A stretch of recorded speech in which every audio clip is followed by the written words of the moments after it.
The following podcast is a part of RadioMisfits.com. And now it's time for the Mr. Nailsin Show.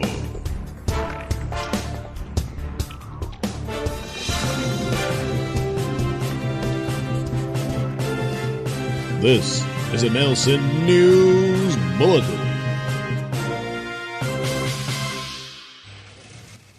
A man waited outside KFC to stab employee, then ran up to state trooper to confess. Okay.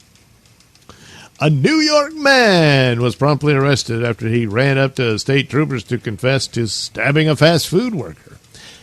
Shane Vaccaro, 22, is in custody at Saratoga County Jail after police said he tried to kill an employee at Kentucky Fried Chicken restaurant in Malta, located in upstate New York. According to a press release from the New York State Police, Vaccaro ran up to a group of state troopers who were clearing a traffic stop and told one of them that he had just stabbed someone. The troopers immediately took Vaccaro into custody. Meanwhile, deputies from the Saratoga County Sheriff's Office responded to the KFC location, where they found a 34-year-old man suffering from stab wounds to his chest and arm. The man, who was not named by police, was an employee at the KFC. Police said a state trooper was clearing an unrelated traffic stop at 10:19 p.m. near the shops of the Malta Shopping Center when Vaccaro ran up to him with the startling confession. The trooper took him into custody without incident while deputies responded to the scene of the alleged crime. Deputies provided medical care to the KFC employee, who was taken to the hospital in stable condition. He is expected to recover from his injuries. Local CBS affiliate WRGB attempted to speak to other KFC employees, but they were not able to provide additional information. State police said further investigation determined that Vaccaro allegedly waited outside the KFC for the employee to leave. After the employee finished his shift and left the store, Vaccaro allegedly attacked him. Police said they found and processed a knife that was recovered at the scene. Vaccaro was charged with attempted second-degree murder after his arraignment. He was remanded to the Saratoga County Jail, where he is being held on $200,000 cash bail or $400,000 bond. So what the hell? I mean, he's nutty, but what's going on between him and this employee, you know? Is there a girl involved, you know, just a triangle thing? Maybe. Or he's just weird and decided this KFC guy is going to be the one. Or, you know, the chicken order wasn't to his like, got it mixed up with someone else and he got the wrong order, you know. Maybe it was that. You got my chicken wrong. I'm going to teach you a lesson. Yeah. It could be just as stupid as that. This has been a Nailsin News Bulletin. You're listening to the Mr. Nailsin Show here on RadioMisfits.com. His gun was hot, loaded and cocked. Her weapon is her body. She can cut you, kill you, or cure you. Relax. Just relax and tell me what you want. Ginger, the most exciting adult adventure ever permitted on the screen. Ginger, for adults only. Smellog's Poop, the super delicious laxative, presents The Adventures of Sun King. Faster than the speed of light. More powerful than an atomic bomb. Able to leap the moon in a single bound. Look! Up in the sky! It's a comet! It's a UFO! No! It's Sun King! Yes, Sun King.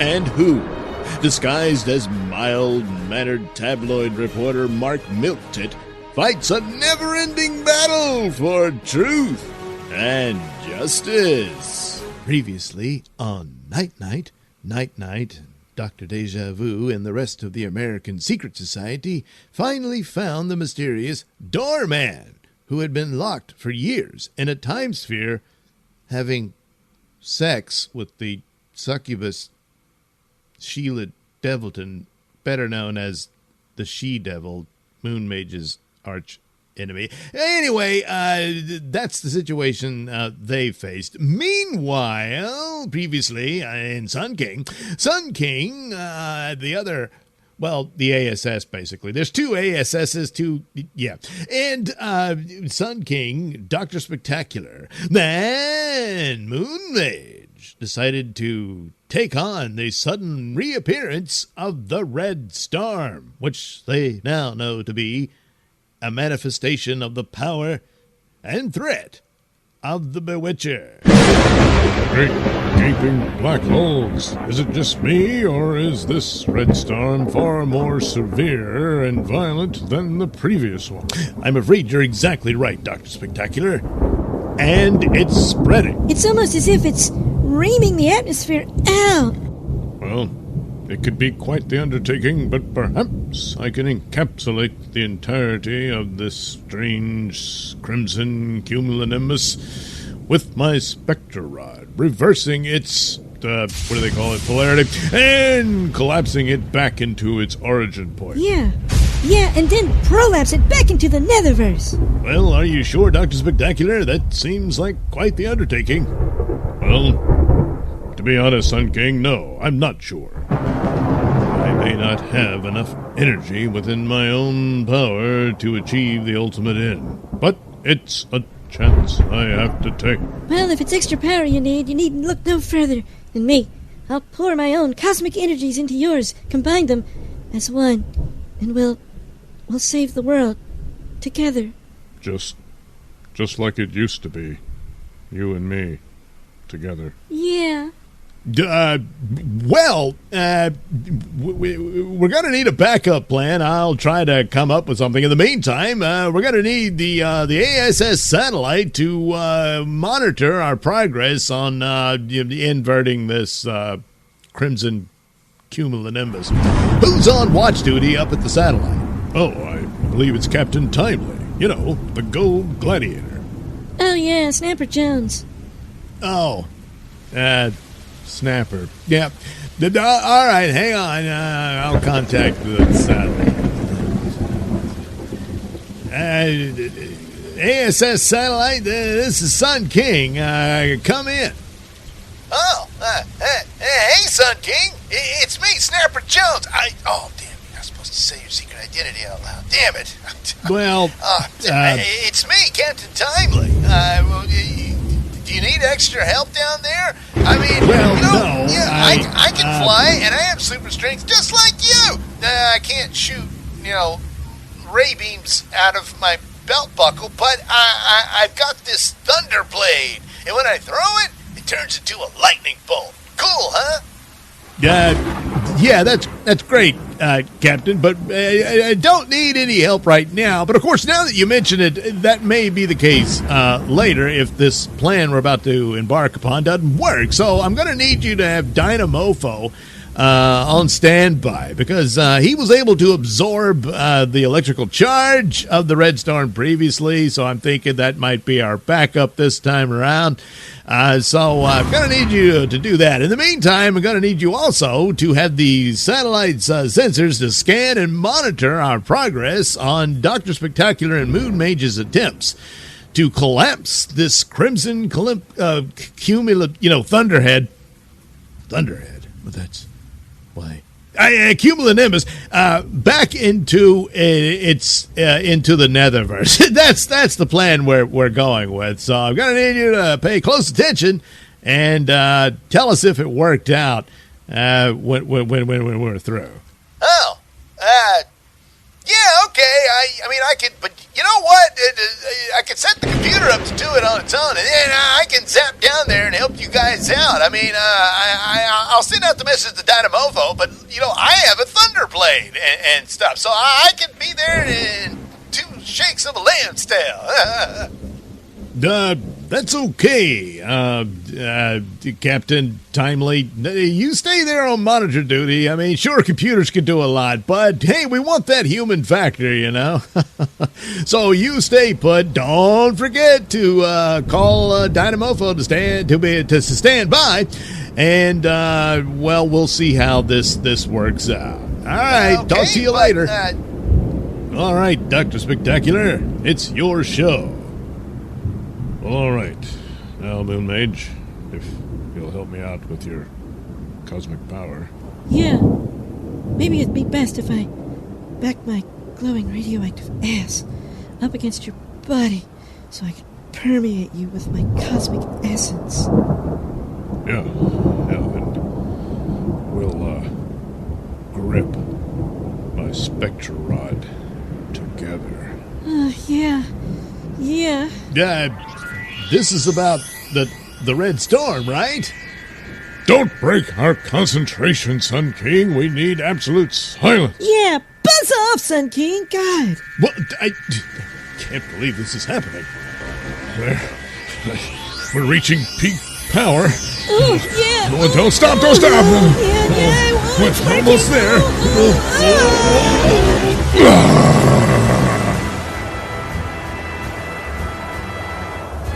Green snot! It worked! The crimson cumulonimbus has completely collapsed in on itself and disappeared. Yeah, it really worked out. Thanks to you, Moon Mage. Oh, it was all you, baby. Oh my God, it was amazing. Moon Mage, I'm sorry. I've been an idiot. I took you for granted. I could never forgive myself. Can you ever forgive me? Think nothing of it. Oh my God, I'm so sorry too. We forgot where we were and who we are, and now I just want to be with you. Oh, that's what I want you to come here. Well, what the hell? Green snot! It's back! With 3 other cumulonimbuses. What? No. Great pounding pulsars. Blocking cumulonimbus. Hey guys, looks like the plan didn't work. Not only is the Red Storm back, but there's more of it. Yes, Captain Timely, we're very much aware of this as we are seeing the 4 red thunderheads appear before us. 4? Oh, I'm sorry, Sun King, but that's just what you're seeing. There's multiple outbreaks of red storms all over the country, including the world. Green snot. Oh no, but we can't take on multiple storms. Probably not, but I'm willing to try. Well, guys, there might be a chance of cutting it off at the source of entry here. Source of entry? You mean to travel to the Netherverse itself? No, there's a main portal over in the ancient land of Krapenkorn. Yeah, you know, I was thinking about the Bewitcher and stuff, and it reminded me of all the times the Doorman used to send me over to the Netherverse for training, and so I battled the Bewitcher quite a few times, so I could learn to have my skill set and superpowers and stuff when I came back to use it to fight evil here on Earth. And so, but it was always through a portal in Krapenkorn, is that ancient mystical land that's steeped in sorcery to this very day. So it makes sense that a single portal, you know, connected to the Netherverse would project other portals trying to open up throughout the Earth, bringing in these red storms and stuff. Wait, you mean to tell me that you've battled the Bewitcher yourself several times before? Well, yeah. Well, why didn't you tell us? Oh, well, I did. I talked about it in my official fan club ASS blog on my Substack. I tagged you all. Didn't you read it? Oh, No. Well, Captain, you know how the superhero life is. Some things blur together, and time is always fleeting and whatnot. So probably browse some of it, sure, but don't recall every little detail and stuff. But okay. in the meantime, looks like we'd better get over to Crappencorn. I'm somewhat familiar with it, but I guess I gotta go back. So I guess we'll have to meet you there, Captain Timely. Looks like you're going to be joining us after all. Yeah. And don't forget to contact Dynamofo. We're probably going to need his help, too. So, we'll all meet up in Crappencorn. Oh, man, this is great. I mean, bad for the world. I'm sure we can figure it out, but finally a team up. Well, looks like things are looking up for Captain Timely, but not so much for anyone else. What's to become of this battle against the Bewitcher? Well, perhaps we'll find out, some answers in the next episode of Night Night. And then after that, come on back for more answers in the adventures of Sun King. The Adventures of Sun King is a Nailsin production. All characters and stories are written and performed by me, Douglas Nelson, with music by Kevin MacLeod and other public domain sources.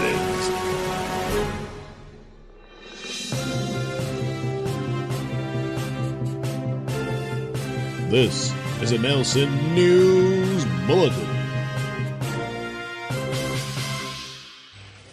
Arizona man sentenced to life for killing pizza shop colleague over fixation on female co-worker. So what is this, some sort of love triangle or something? Well, Tyler McGuire, 31, was sentenced on January 27th for the fatal shooting of Diazo Segai, then 22. On December 11th, 2023, court documents obtained by KSAZ says McGuire was found guilty by a jury on November 18th, 2025, and was given a sentence of natural life in prison. Wow, he's never getting out, According to authorities, McGuire became fixated on a female employee and when he was a pizza shop supervisor. He reportedly confronted Segai because he believed he was pursuing the same woman.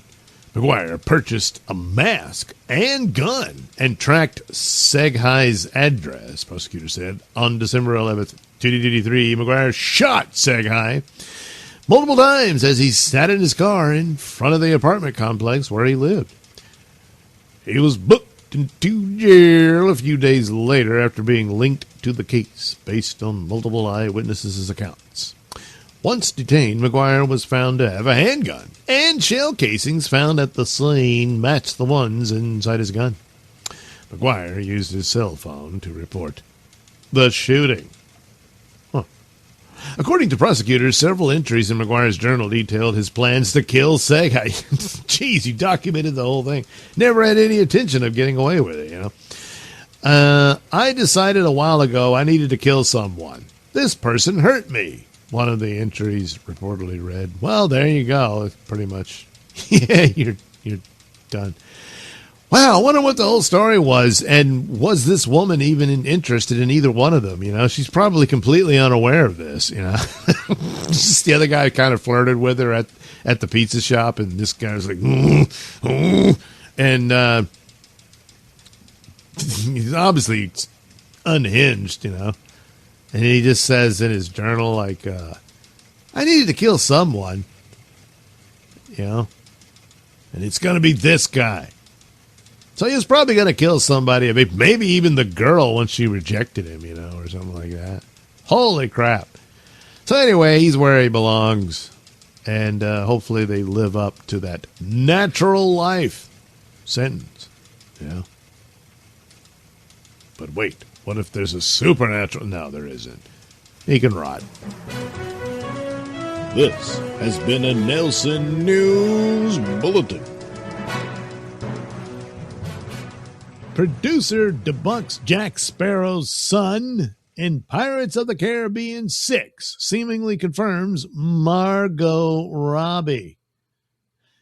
So they're still chasing this idea. Anyway, longtime Pirates of the Caribbean producer Jerry Bruckheimer is now casting doubt on the rumor the next film will focus on Jack Sparrow's son. The rumor said the new flick would focus on his son as the lead character and feature Margot Robbie. Speaking with ET Online, Bruckheimer was asked directly about the report, claiming Pirates of the Caribbean 6 would center on Sparrow's son and introduce a new character played by Margot Robbie.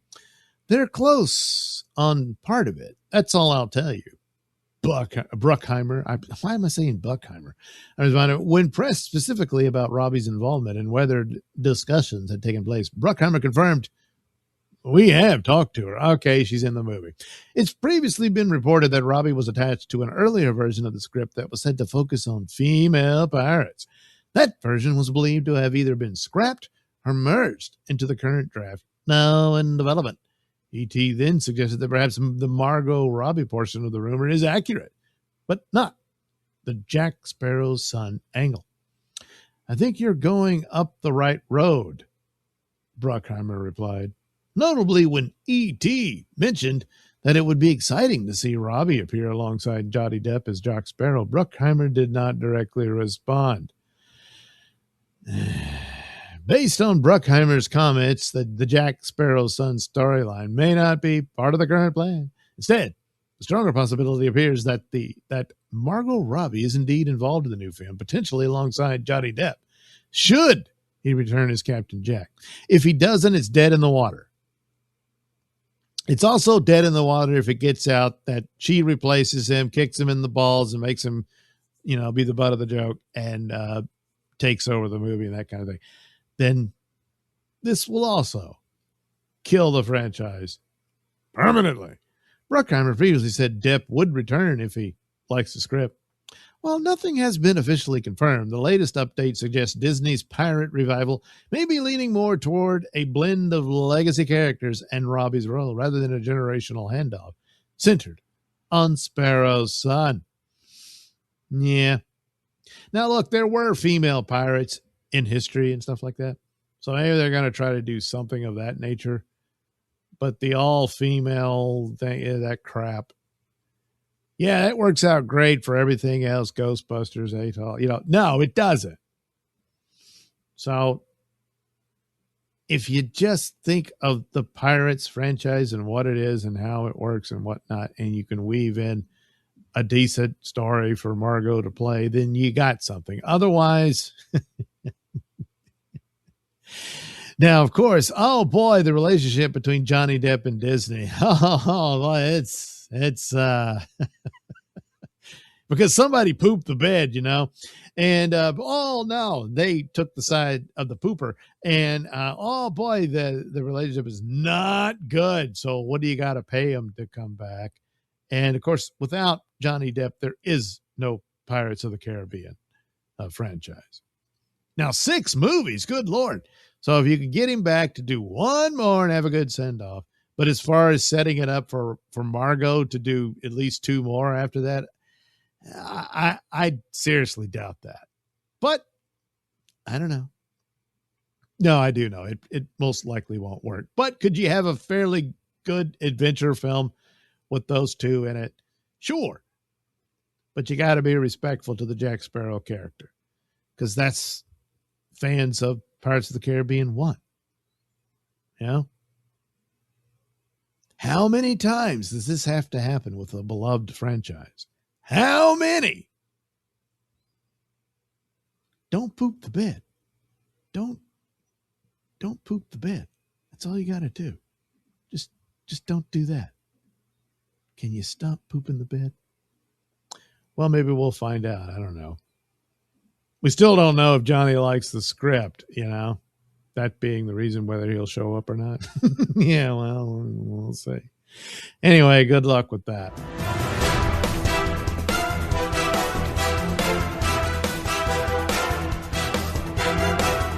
The views and opinions expressed during the Mr. Nailsin Show do not necessarily reflect those held by RadioMisfits.com. So, any complaints and or comments should be sent to @Mr. Nailsin on Twitter, where they will be promptly ignored and or blocked.